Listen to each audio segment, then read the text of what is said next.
Noida, sector 31। दिसंबर की वो सर्द रातें। कोहरा इतना घना कि हाथ को हाथ ना दिखे, लेकिन इस कोहरे के पीछे निठारी गांव की हवा में कुछ और भी था। एक गंध, सड़े हुए मांस की गंध। वहाँ एक कोठी थी, D5। बाहर से आलीशान, शांत, लेकिन उसके बंद दरवाज़ों के पीछे से बच्चों की चीखें कभी बाहर नहीं आ पाईं। भारत के इतिहास का वह केस जिसने हमें यह सोचने पर मजबूर कर दिया, क्या शैतान सिर्फ कहानियों में होते हैं या हमारे पड़ोस में भी रहते हैं। मैं इटाची सिद्धू, और आज हम खोलेंगे निठारी का वो दरवाज़ा जिसे बंद ही रहना चाहिए था। कहानी शुरू होती है 2005 से। निठारी गांव। यहाँ गरीब मजदूर रहते थे जिनके बच्चे दिन भर गलियों में खेलते थे। लेकिन फिर अजीब सिलसिला शुरू हुआ। एक बच्चा दुकान के लिए निकलता और गायब। दूसरा बच्चा स्कूल से लौट रहा है और गायब। पायल, नन्ही पिंकी और हर्ष, एक एक करके गिनती बढ़ती गई। जब माँ बाप पुलिस के पास गए तो जवाब क्या मिला? अरे भाग गया होगा कहीं, प्यार व्यार का चक्कर होगा। पुलिस की इस लाइन ने उस दरिंदे को सीरियल किलर बनने का मौका दे दिया। उन्हें लगा कि गरीबों के बच्चे हैं तो कौन पूछेगा। 29 दिसंबर 2006। कोठी D5 के ठीक पीछे वाले नाले में कुछ हलचल हुई। कुत्ते कुछ खींच रहे थे। लोगों ने पास जाकर देखा तो पैरों तले ज़मीन खिसक गई। वो जानवर की हड्डी नहीं थी, वो एक इंसान का हाथ था। पुलिस बुलाई गई। फावड़े चले। नाले की मिट्टी को जैसे जैसे खोदा गया, निठारी की चीखें बाहर आने लगीं। एक नहीं, दो नहीं, 19 नरकंकाल, छोटे छोटे कपड़े, टूटी हुई चप्पलें और बच्चों की खोपड़ियाँ। पूरा देश सन्न रह गया। वह नाला नाला नहीं था, वो बच्चों का कब्रिस्तान था। पुलिस कोठी के अंदर घुसी। मालिक मोनिंदर सिंह पंडेर और उसका नौकर सुरेंद्र कोहली गिरफ्तार हुए। लेकिन असली सवाल यह था, क्यों? ऐसा क्यों हुआ?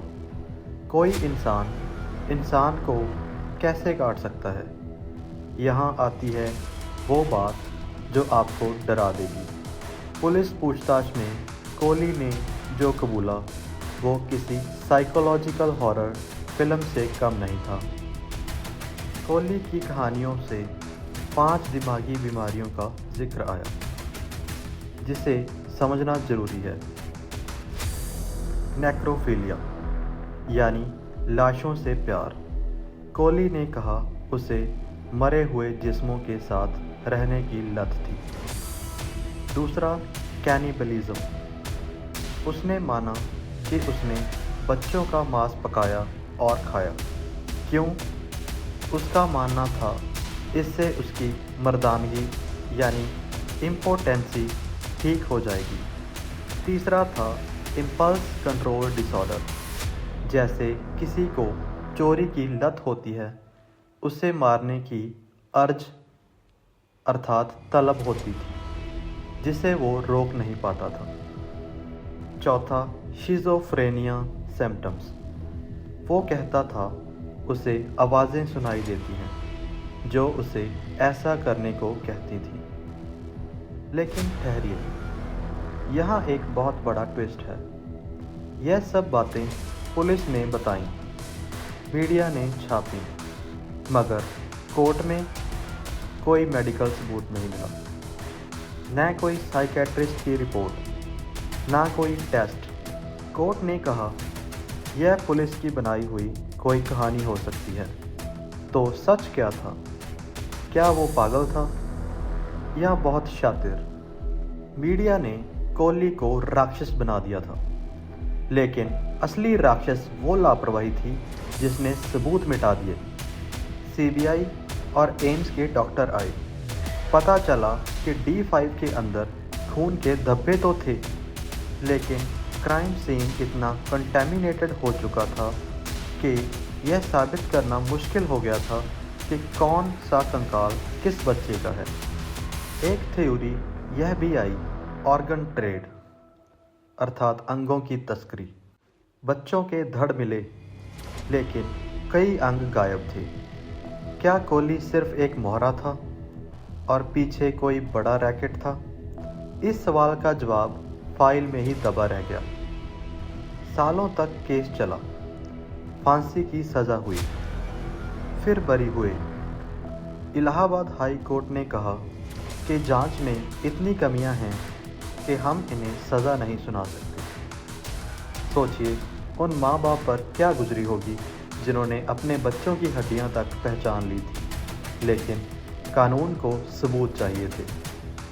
आज वो कोठी D5 वीरान पड़ी है। लोगों का कहना है कि आज भी वहाँ से गुजरो तो आज भी अजीब भारीपन महसूस होता है। शायद वो घर खाली नहीं है।